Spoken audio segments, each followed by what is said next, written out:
I woke up on the cold tile floor of the bathroom, the salty taste of blood still in my mouth. Not an accident. It was my husband's hand, Cameron's, that struck my face last night.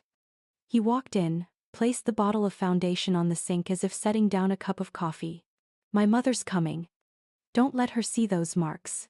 I looked in the mirror, one eye swollen and purple, lips split open, and behind me was the man who treated his wife's pain like dust to be brushed away. But he didn't know. The name on the marriage certificate wasn't my real name, and today's bruise wouldn't be covered like before. It would be the first warning for a reckoning of everything. I remember clearly the first time I met Cameron, not because he stood out, but because I was trying to make myself invisible. At that time, I worked as a research assistant in a small lab in the north of Seattle, where the fluorescent lights on the ceiling shone down on rows of cool machines like the scrutinizing eyes of a world I didn't belong to. I often stayed late, wiping tables, organizing papers, just to avoid going back to a place I called home but never felt warm. Cameron appeared in a project meeting, not as a colleague but as a representative of a funding partner. A fitted gray suit, spotless shoes, a voice deep enough and a gaze long enough to make one feel noticed but not invaded. He knew how to talk, how to compliment me with words that made me blush yet feel seen, truly seen by someone who seemed to understand my real worth. That was my weakness. He said, "I've never seen anyone prepare presentation slides the way you do. Even the color choices make people want to keep listening." I laughed, as if it was something small. But in truth it hit exactly what I'd always wanted someone to see. Not my ability, but my existence. The coffee meetings that followed came naturally, like steps going downhill. When I started calling him Cam instead of Mr. Whitehall, I had already forgotten my own rule. Never trust someone who knows too well how to use gentle words as traps. He didn't ask much about me. On the contrary, when I said I was an only child, had no parents, and had changed my last name after a family incident, he nodded, gently placed his hand on mine without pressing further. That feeling made me believe that finally, someone understood that not everyone wants to retell the place where they once drowned. 4 months later, we had a small wedding at a privately rented chapel on Bainbridge Island. No friends, no relatives, no one to oppose, no one to congratulate.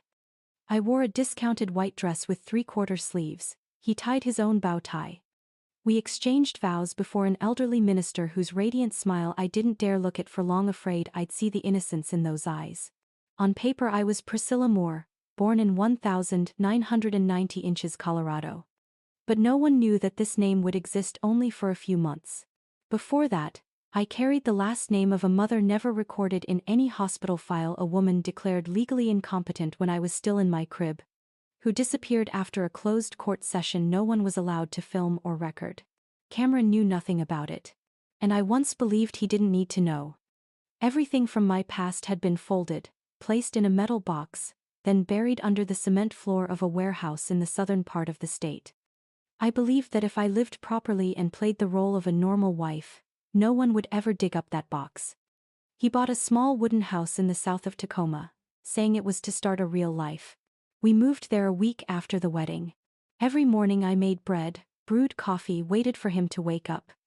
Every afternoon I cleaned the kitchen, wrote in my journal, sometimes drew a few pencil sketches in my notebook. Once he asked what I studied, I said, technical drawing, and behavioral psychology. He laughed, strange combination. I laughed too, but didn't tell him that it was that very strangeness that saved me through years locked behind wooden doors, where people didn't call me a patient but a number. We seemed peaceful. Until Cameron started coming home late, and I had to cook exactly the dishes his mother liked, had to avoid asking questions that might make him frown. Every night I had to wait long enough not to be called impatient, and every morning I had to wake up early to prepare everything perfectly, like an unannounced test. But what made me feel most unfamiliar wasn't Cameron, but myself, the woman who had once sworn never to let anyone control her again. One night, he came home late, smelling faintly of alcohol. I asked, "Dinner's ready, do you want some?" He glanced at me, then turned on the TV. I kept washing dishes, not noticing, until I heard a glass shatter behind me. He had kicked it. For no reason. A part of me wanted to ask, why? Another part whispered, "You already know. Don't ask." From that night on, I started recording our conversations. Not because I thought I'd expose him, but because I needed to remember. When you've lived too long in the gray zone of memory, you have to learn to keep everything real. Cameron gradually showed his control, not with fists at first, but with mockery, disdainful looks, and lines like, "Good thing you don't have family. Saves me the trouble of diplomacy." Or, "No one knows who you are, so even if you say something, no one will believe you." The following weeks passed like nameless slices of time. We took a few belated wedding photos. I sent thank you cards to some old classmates I wasn't sure still existed.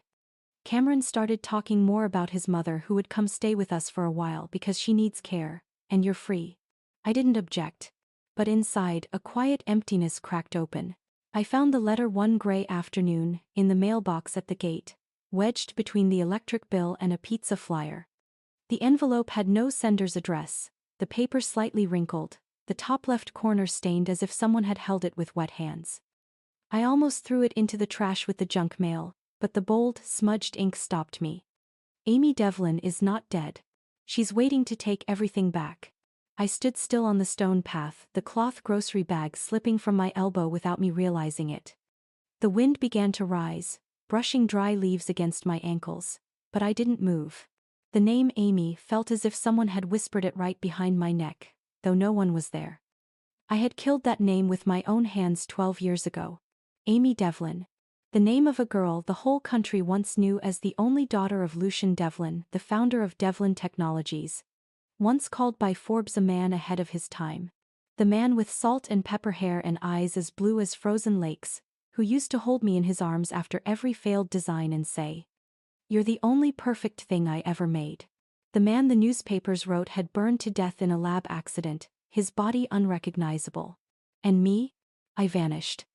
Not exactly missing, but erased from the map like an unnecessary detail of a painting that no longer had value. I was taken away at night. A woman with thin-rimmed glasses and the smell of disinfectant came for me, showing a court order I didn't have time to read. 16 years old, hair still wet, hands stained with ink, I was declared mentally unfit to protect myself. Within hours, I was no longer Amy. I became a number in a juvenile mental support center in the countryside, far from any signal. 2 years later, I walked out with a name change paper and a memory torn apart like dreams no one wanted to hear again. Priscilla Moore. A name too plain, no one knowing who I was. And now, after all those years, someone had just lifted the blanket over the past that I had traded my youth to cover. I folded it, hid it inside the cover of an old cookbook so Cameron wouldn't see. My hands trembled, but I tried not to let it affect the soup I was cooking. The smell of celery started to spread through the kitchen, pulling me back to reality. Cameron would be home soon, and I needed to prepare the face he wanted to see. But my mind wasn't there. It was running back to the white rooms of the old hospital, to my father's unfinished sketches, to the fragmented conversations I once thought were hallucinations, but now, perhaps they were memories buried too deep. That night, when Cameron was asleep, I quietly stepped into the small office at the end of the hallway. The room I used to call my refuge whenever my mind was tangled like thread, where I kept old things no one asked about. I opened the small metal box hidden under the bookshelf. My fingers touched each item inside like someone searching through broken pieces. An old photo of my father and me, blurred at the lower corner. A pocket watch no longer ticking, but engraved with the words "to AD. For every second we lost." And a hand-drawn sheet of the ground floor map of Devlin Technologies headquarters, the one I secretly copied when I was interning with my father. Each of those things had once been a part of myself I forced into forgetting. Now, each piece had become evidence. I opened my computer and searched for Lucian Devlin. The results were no different from what I had read hundreds of times. Lab accident, body burned beyond recognition. Authorities concluded it was a technical mishap. The problem was, my father had never worked in a lab without a second layer of protection. He was obsessed with safety.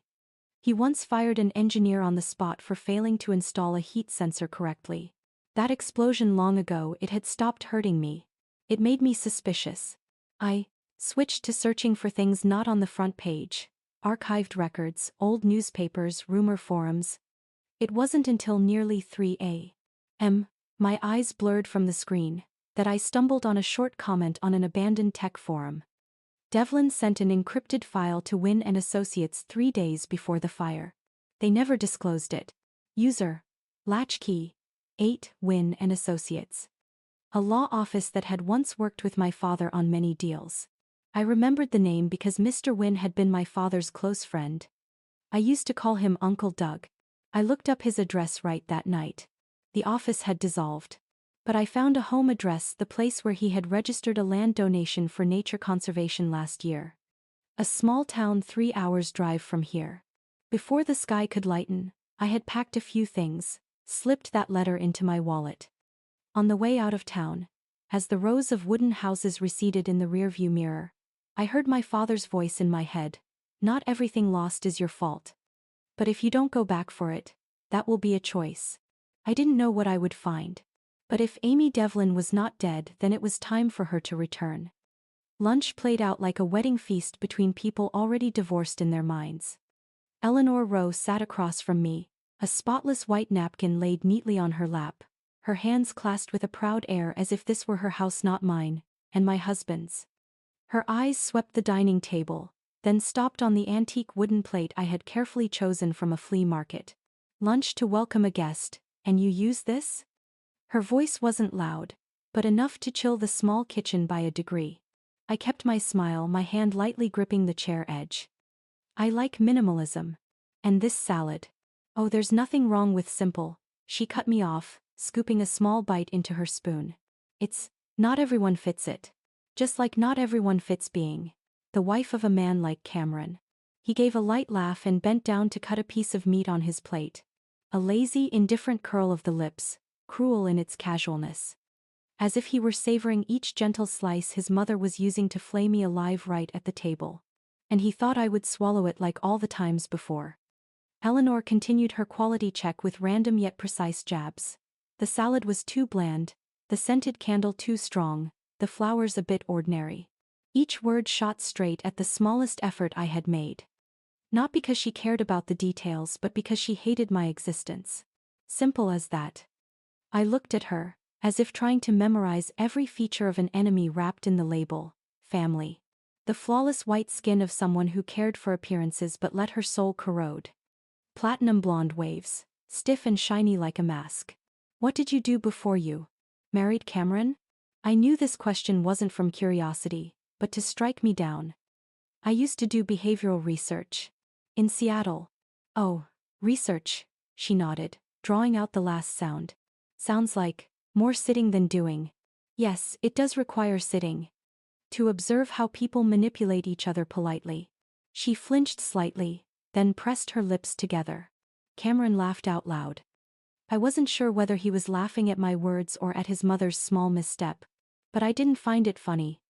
When the dishes were cleared, Eleanor stood up, taking a long breath, leaving her plate and spoon half finished. I'll go rest in my room for a bit. This chair hurts my back. Cameron, remember to get my luggage later. Yes, Mother, he replied, still not looking at me once. When she disappeared up the stairs, I stepped into the kitchen, my hands trembling slightly. Every meeting with Eleanor was like an invisible battle. But this time, I hadn't come empty-handed. Before she arrived, I had placed a small recorder under the candle mat in the center of the table.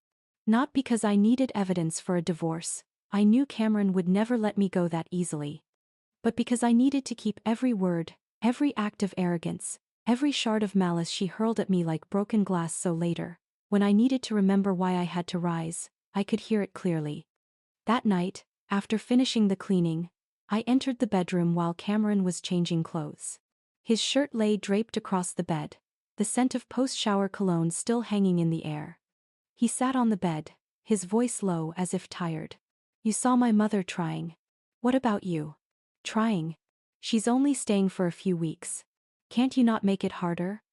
I breathed slowly, gripping the towel in my sleeve. She insulted me in front of you. You said nothing. She's testing you. All mothers do. You let your mother test your wife by saying I'm not worthy.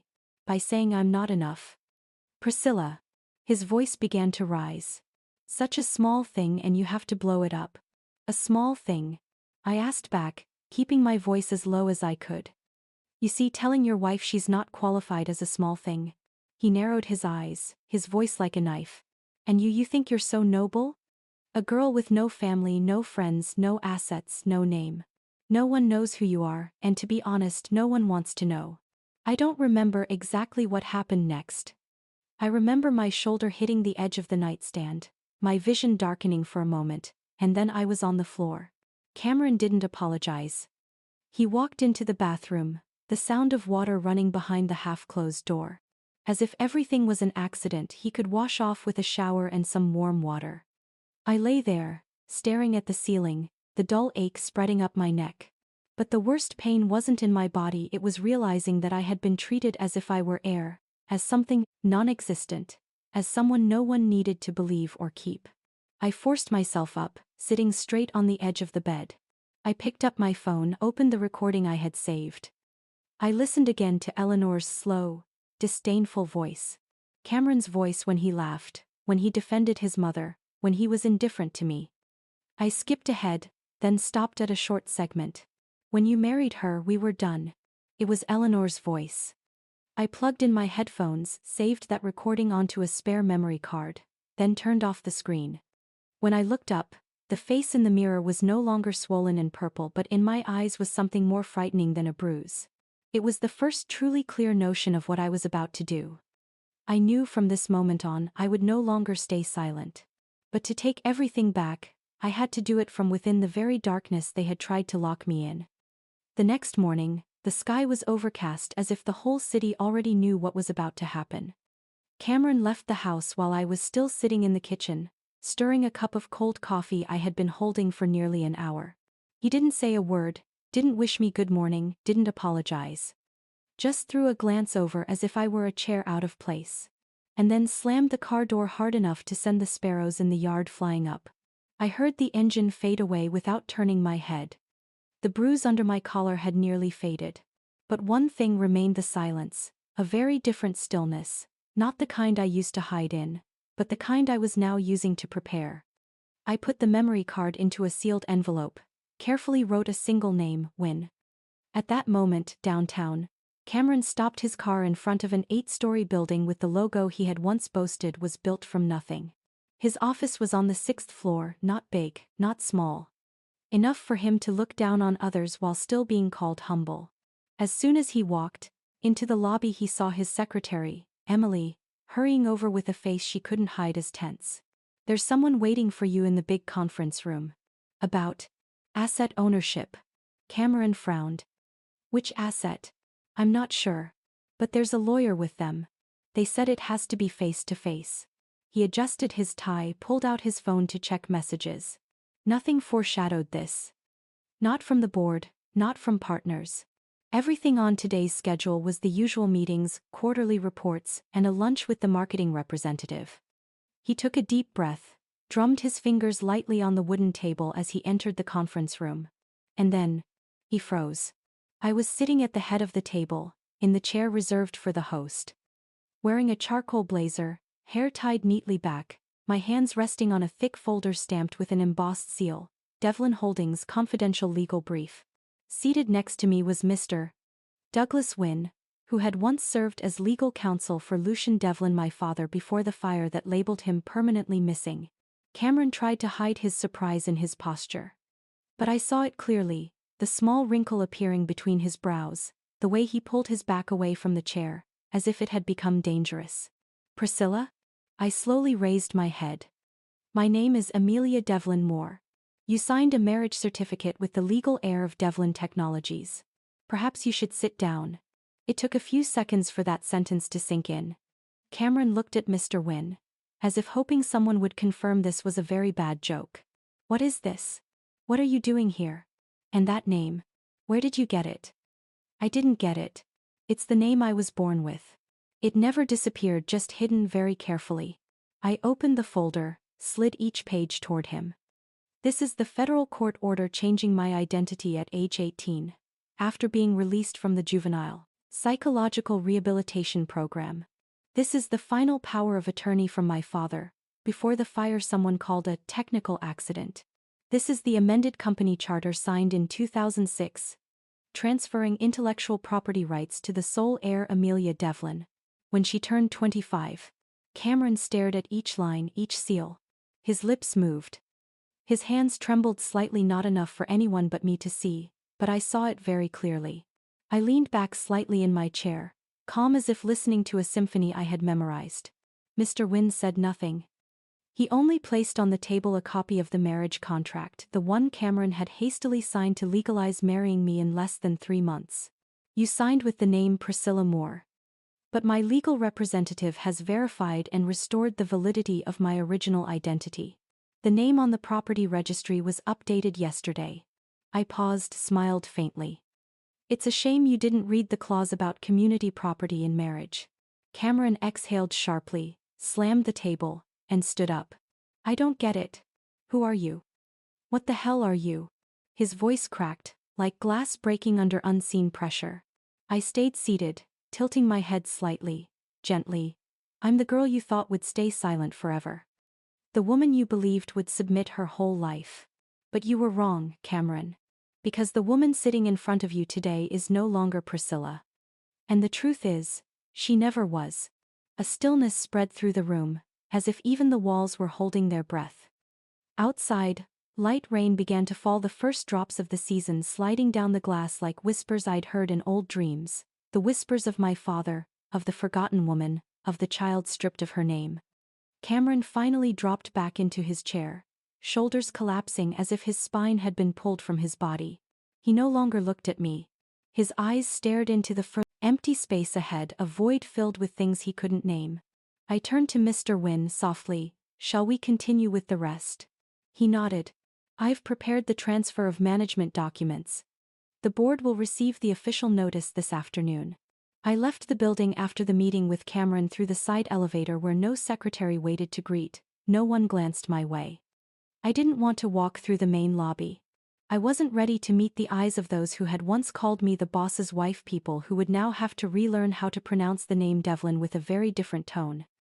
Mr. Douglas Wynne waited for me in the car. No longer in the formal suits of the past, he wore a gray turtleneck sweater, shoulders slightly stooped, face lined with 67 years of life. But his eyes still carried the same light, the eyes of the man who once helped my father reclaim an entire company from a storm of lawsuits, before vanishing from the world for reasons no one ever understood. What did he say? He asked, not needing to specify who. I took off my gloves, my gaze fixed on the skyscrapers in the distance. There's nothing left to say. He reached toward the leather box beside him, took out a small object wrapped in coarse fabric, and placed it in my palm. Someone came to see me. About 3 days after the fire. Not the police. Not an investigator. A strange man, didn't give a name, put this on the table and said Lucian wanted me to keep it. When the time comes, that's what he said. I unwrapped the cloth. Inside was a small USB drive, its surface yellowed with time. I held it lightly, as if it were the last relic of my father. What do you think is inside? I asked. I don't know, he answered slowly. I once thought about opening it. But then, I was afraid. Because if it's what I think it is, what's inside could turn everything upside down. And I wasn't sure anyone was ready to bear that. Until now. We said nothing more the entire drive to his small house, where he had lived since retiring. Every step into that home felt like walking back into another time when I used to sit quietly in the conference room, listening to my father discuss strategy with older men, and Mr. Wynne's voice would always come last, slow but decisive. He plugged the USB into an old laptop. The black screen flashed white letters. If you're watching this, I'm probably already gone. I recognized my father's voice instantly. My breath caught. The image flickered, a hospital room, dim and flickering light. My father sat on a metal bed, wearing a faded patient gown. His face gaunt, eyes sunken, hair gray but still him. He looked straight into the camera. My name is Lucian Devlin. I'm not dead. I'm being held in a psychiatric facility, under the label of a delusional patient. But I am completely lucid. I know what they're doing. And I know who's behind it. He leaned over, placed a thin file on the table, his voice slower. If Amy is listening, I want to tell her this. You are not insane. You didn't imagine everything. They made you believe that. I'm so sorry I couldn't protect you. But I haven't given up. I bit my lip, my hand gripping the edge of the table until my knuckles went white. The screen blurred for a few seconds, then continued. The person who signed my psychiatric order was Eleanor Rowe under the title of a member of the Estate Control Board.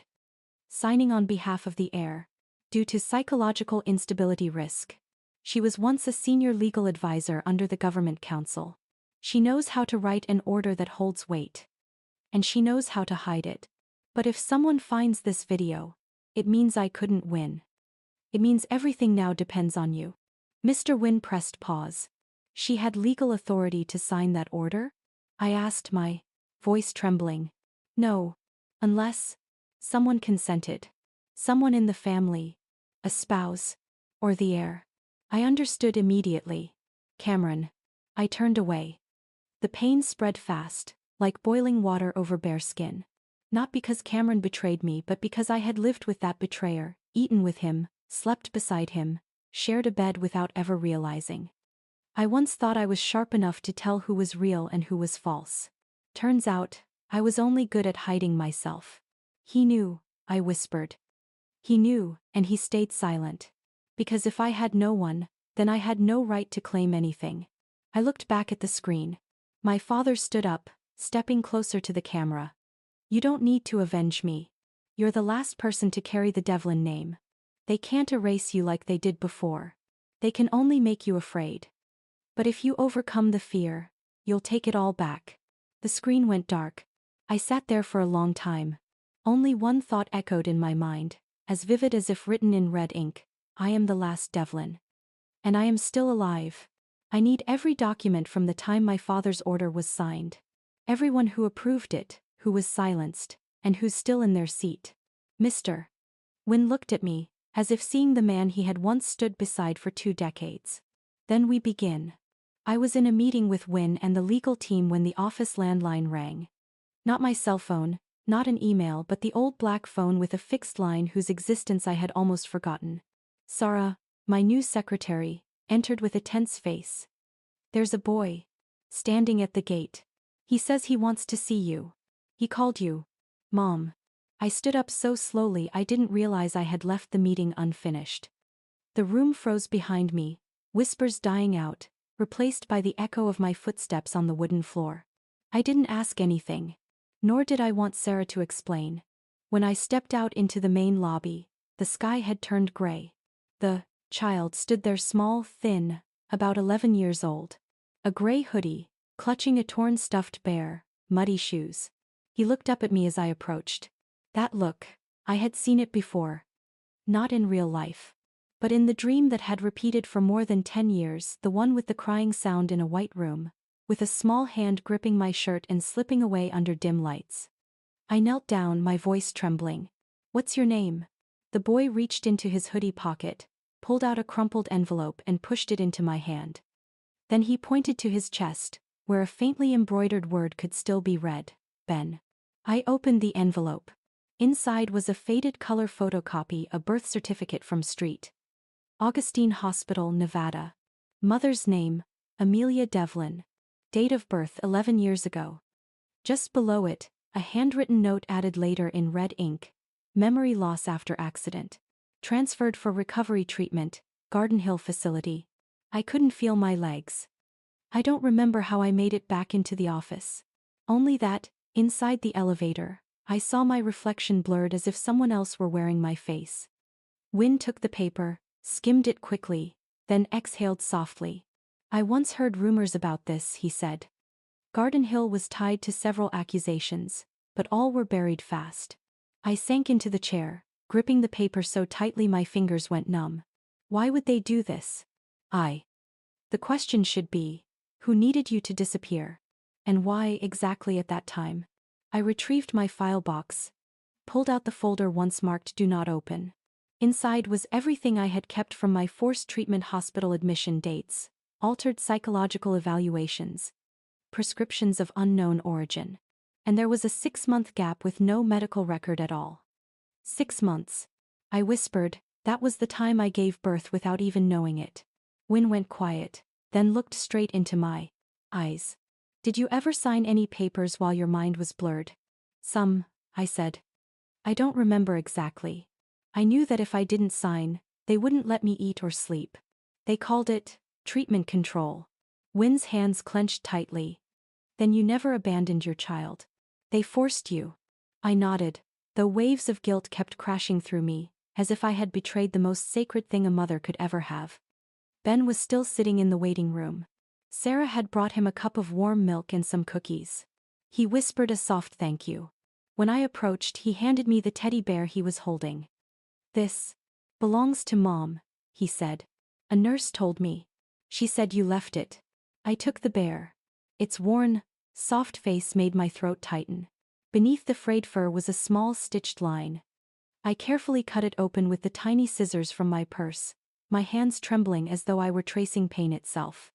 Inside, I found a small folded note written in my own handwriting, shaky, smudged with ink, but unmistakable. If you're taken somewhere else, if I can't be with you, know that I never left you. They took you from me, but they could never take away my love for you. I held Ben tightly for the first time with the heart of a mother. Win stood by the door, his face heavy. I think it's time to press charges, he said. Not charges, I replied. I want Ben's identity restored. And I want the person who signed the order separating us to face the light. Win spoke slowly, each word deliberate. We'll be up against the old system. The ones who held power at Devlin Tech still have reach. And if Eleanor was behind this, I tightened my hold on Ben's hand.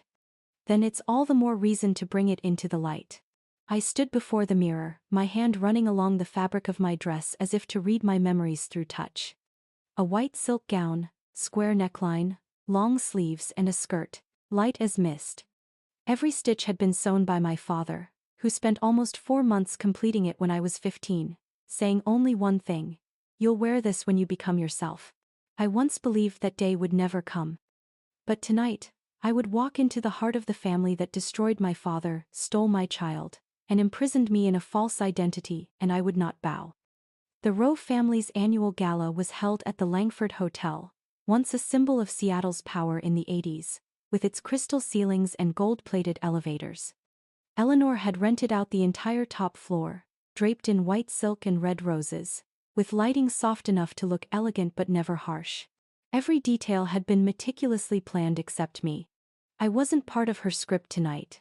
From the second-floor balcony, I watched everything unfold. Eleanor in a dark blue high-necked gown, surrounded by politicians and businessmen, smiling enough to charm and enough to threaten. Cameron stood slightly behind her, one hand in his pocket, his eyes distant as though counting the seconds until he could leave. The confidence he once wore like a mask was gone, replaced by the quiet collapse of a man who knew the walls behind him were cracking. Are you sure? Win's voice came softly through the earpiece hidden beneath my hair. I'm sure, I answered. The recording will go live on the Seattle broadcast and the live stream. When you reach the third line, I'll press the button. I walked down the staircase as if time itself had stopped. Every gaze turned toward me, not because they recognized who I was, but because of the dress. It wasn't trendy, it didn't sparkle, and it wasn't short like the dresses of women trying to make magazine covers. It was still timeless. Eleanor's eyes lifted when she saw me. Priscilla? She said with a faint frown. I thought you weren't coming. Perhaps what you meant, I said evenly, was that you didn't think I'd have the courage. I turned toward the microphone at the center of the stage, where the announcement for the charity fund in my name was about to begin. Ladies and gentlemen, I began, my voice steady and clear. Thank you for being here tonight. I'm deeply touched that the name Priscilla Moore has been used to create a charity for the community. But before we continue, I want to share something a bit more personal. Eleanor took half a step forward, but Win appeared from behind the stage, handing her a temporary restraining order, granted that afternoon by a King County judge, forbidding interference with my personal speech. Her face froze mid-expression. I looked around the room, meeting the eyes of people who had once called me the good daughter-in-law, and those who had never once called me by my real name. I'm not Priscilla Moore.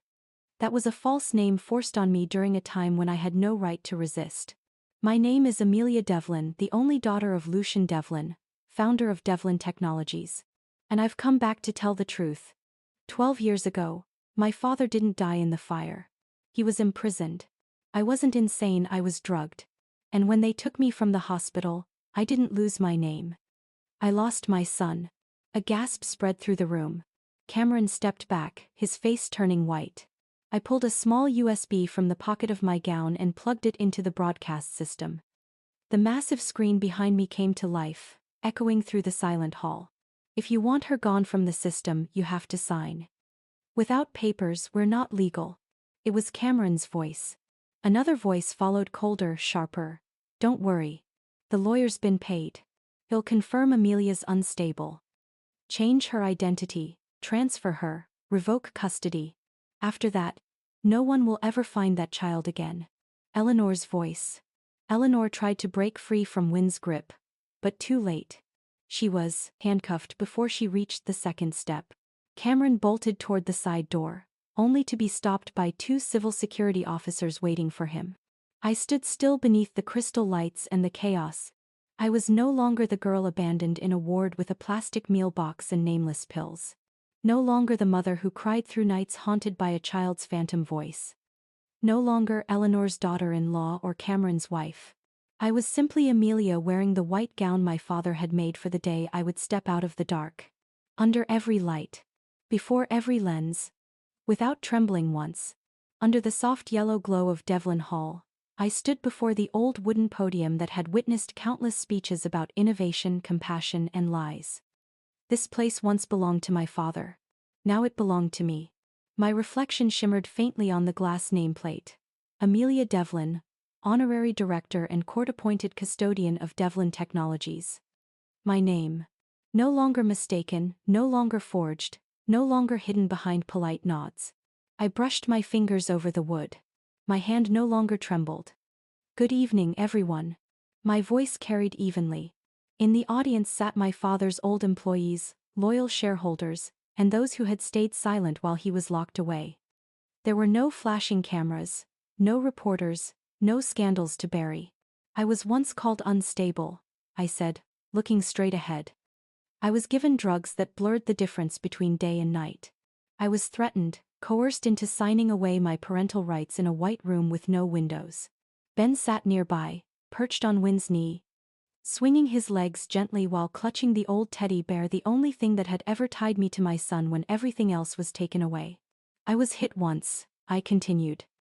And afterward, I was handed a makeup kit with the softest voice saying, "Your mother-in-law's coming, cover it up." There was murmuring in the May hall, not because of the violence, but because of the hush that followed it, the same quiet countless women endure every day, every year. But the most painful part wasn't being called crazy. It was being made to believe it. To believe that my doubts were wrong. That my child never existed. That my father was dead. That signing away my rights was part of my treatment. A faint wind swept through the windows, carrying the scent of coming snow. I looked toward the middle rows, where a few older women nodded softly. One held another's hand. Another pressed her palm to her chest. I didn't know them, but their eyes told me they had once heard and never been believed. "I'm speaking," I said clearly, for myself and for all those who were forced into silence. Whose identities were blurred, whose names were changed, whose voices were rewritten, all to please a system that couldn't bear the truth. A collective breath rippled through the room like waves across still water. This is Devlin Hall. But it's not where my father once created. It's where he was trapped. Where a forged signature kept him locked away for 6 years as a patient. Just as I was locked away for 6 months for carrying the Devlin name. I paused, my eyes drifting to the tall window overlooking the square. Snow had begun to fall, the first flakes of the season. Silent but not invisible. Then I said what wasn't in the script, but came straight from my heart. I'm not reclaiming a crown. I'm reclaiming a voice. And that voice will never be buried again. I stepped down from the stage. Ben ran toward me, wrapping his arms around me, his head resting on my shoulder like any child seeking safety. "So now you're a superhero, right?" he asked. I knelt down, holding him close, my chin resting on his warm, soft hair. Not a superhero, I whispered. A mother who finally got her voice back. Ben laughed, that pure honest laugh of a child, as if everything in the world could start again. We left the hall under gazes no longer filled with pity or judgment, but recognition. Outside, the snow fell softly. Ben tugged my hand as we walked down the stone path leading to the square. No one called me Priscilla anymore. No one asked, "Where are you going?" Or "Where's your mother-in-law?" No dress was chosen for me. No voice told me to be gentle. Only an old doorman smiled as I passed, holding the door open. "Welcome home, Amelia," he said, his voice deep and kind, caring nothing about who I had been, only who I was now. I stepped into the falling snow, holding my son's hand. For the first time in years I didn't feel cold. No more bruises to hide. No more lowering my head when someone called the wrong name. Because now, I had back the three things that mattered most: my true name, my true child, and my true voice. And none of them could ever be taken again. Some things that seem lost forever return the moment we dare to step through fear and speak. My story isn't about reclaiming an identity, it's about reclaiming myself. If you've stayed until now, thank you for being with me. Please like, follow, and subscribe to keep joining these real stories, quiet, but never invisible. Where are you watching from? Did something in this story touch a memory of your own? Share it in the comments below.